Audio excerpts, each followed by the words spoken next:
Bismillahirrahmanirrahim. Assalamualaikum warahmatullahi wabarakatuh. Selamat siang semuanya. Salam sejahtera untuk kita semua. Semoga kita dalam keadaan sehat selalu. Nah, sebelum belajar, marilah kita berdoa menurut agama dan kepercayaan masing-masing. Berdoa mulai.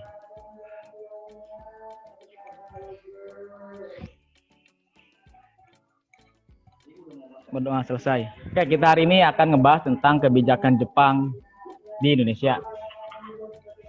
Nah, berhubung masih pandemi, saya tetap menyarankan untuk menjaga kesehatan dengan memperketat penggunaan masker, selalu menjaga jarak aman, dan sesering mungkin mencuci tangan atau hand sanitizer. Jadi, tujuan pembelajaran hari ini itu adalah menganalisis kebijakan Jepang di Indonesia, menganalisis dampak pendudukan Jepang di Indonesia, dan menghubungkan pengaruh pendudukan Jepang dengan kondisi saat ini.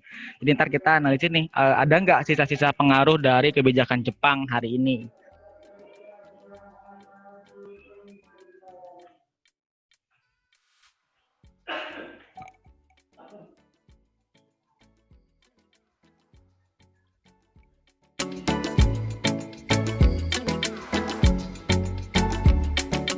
Kepanjangannya adalah Nippon Cahaya Asia. Nippon tuh sebutan Jepang ya untuk orang Jepang. Jadi orang Jepang tuh nyebut mereka itu Nippon. Nah, kalau kita nyebutnya Jepang.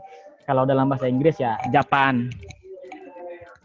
Jadi slogannya itu Nippon Cahaya Asia, Nippon Pelindung Asia, dan Nippon Pemimpin Asia. Jadi Jepang adalah cahaya Asia, Jepang pelindung Asia, dan Jepang pemimpin Asia. Nah, sebagai gantinya, setelah gerakan 3A ini bubar, diganti dengan Putra atau kita sebut sebagai Pusat Tenaga Rakyat. Nah, ini anggotanya yang kita sebut sebagai tokoh 4 serangkai. Soekarno, Kiai Haji Mas Mansur, Ki Hajar Dewantara, dan Muhammad Hatta. Tugasnya ngapain? Ini juga sama sebenarnya tugasnya, itu menggalang dukungan bangsa Indonesia. Misalnya merekrut tenaga kerja Romusa, bakal menemukan foto atau foto yang tentang 3 orang yang kurus banget, tinggal ya tulang gitu kasarnya. Dan video juga tentang kekejaman Jepang. Terus yang ketiga yaitu pembentukan rukun tetangga. Jadi sistem RT yang kita kenal hari ini itu berasal dari kebijakan Jepang, yaitu Tonarigumi. Melakukan penghormatan kepada matahari setiap pagi, Pak. Nah, benar. Itu kita sebut sebagai apa tuh?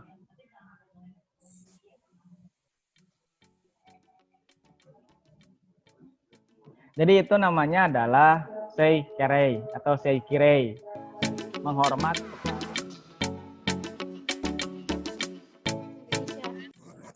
Ya. Kayak manis-manis gitu pertama-tamanya. Ngebaik-baikin hati, iya. Nih bahasa yang baik yang bener ini. Iya. Sebenarnya tujuan Jepang dalam mengeluarkan kebijakan penggunaan bahasa Indonesia sebagai bahasa pengantar hanya untuk memikat hati pribumi agar lebih tunduk terhadap pemerintahannya. Hati biar bangsa Indonesia tuh kayak percaya gitu sama Jepang, jadinya dengan memperbolehkan sosokan baik gitu dah. Iya. Kalau kata gue gini, Rin. Nih, kalau kata gue begini nih.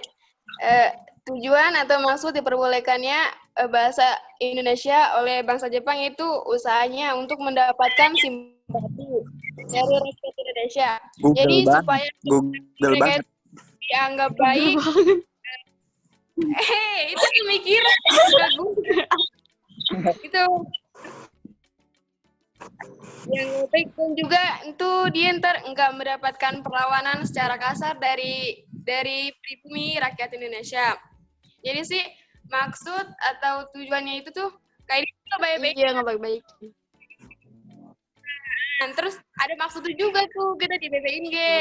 Kayak maksud itu kayak dia tuh ntar negara Indonesia agar patuh atau taat kepada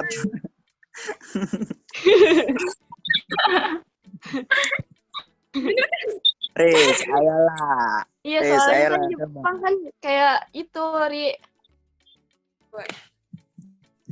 kayak baru masuk terus kayak yang tadi kan bangsa Jepang kan disambut banget, soalnya kan kayak mau memerdekakan Indonesia dari Belanda. Jadi dimanis-manisin dulu gitu dengan Iya, ada maksudnya. iya. Ini alasannya ini kali karena mereka itu mempercayai orang itu gimana sih? Orang dari bangsa lain, jadi tidak memberikan jabatan itu apa gimana ya hanya kepada orang Indonesia kali gitu. Apa sih? Hebat gak ngomong? Kedengeran suaranya. Coba dulu, Ge. Namanya hipotesis. Iya, kan hipotesis. Kalau hipotesis Dulu. dua doang. Apa kau udah ada salah, Ge? Enggak apa-apa, enggak sama, Ge. Iya, dulu. Dulu.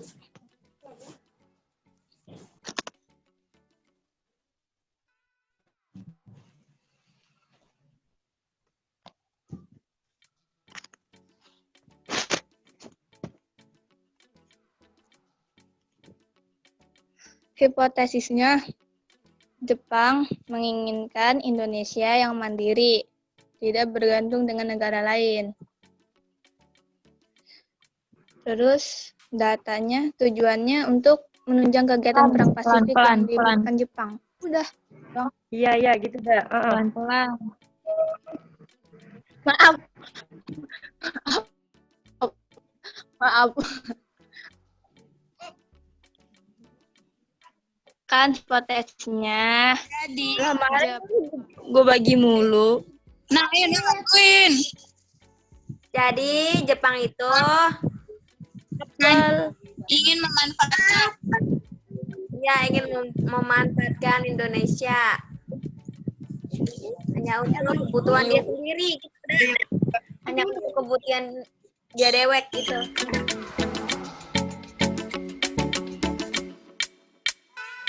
Jepang menerapkan sistem otarki. Yang maksud dari sistem otarki adalah suatu sistem ekonomi di mana daerah diharuskan memenuhi kebutuhannya sendiri. Awalnya Jepang menginginkan Indonesia yang mandiri atau tidak bergantung dengan negara lain. Itu menurut saya, Pak. Terus datanya adalah sistem autarki ini bertujuan untuk menunjang seluruh kebutuhan kegiatan perang Pasifik yang melibatkan Jepang.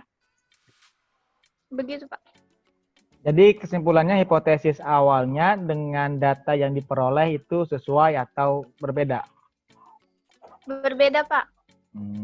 Ya. Tadi hasil diskusi dan presentasi. Jadi silakan ditambahkan apa yang sudah didapatkan dan juga mungkin dari pendapat teman-teman yang lain silakan kalau mau menambahkan. Dan sekarang kita tarik kesimpulan dari pembelajaran hari ini. Ada yang mau refleksi? karena tujuannya untuk memanfaatkan tenaga Indonesia atau orang Indonesia untuk mengolah sumber daya alam yang ada di Indonesia untuk kebutuhan negara Jepang. Data dari kelompok saya yang data dikumpulin ternyata tujuan Jepang melakukan tanam paksa atau Romusa bertujuan untuk mempersiapkan perang Asia Timur Jaya serta memenuhi kebutuhan tentara Jepang, Pak. Nah, itu aja pembelajaran kita hari ini. Jangan lupa kerjakan tugas yang sudah disediakan. Jangan lupa screenshot kemudian untuk diupload di Google Form yang akan disediakan. Terima kasih semuanya. Tetap jaga kesehatan. Sebelum kita mengakhiri pembelajaran hari ini, mari kita berdoa. Semoga apa yang telah kita pelajari bisa bermanfaat. Berdoa, mulai.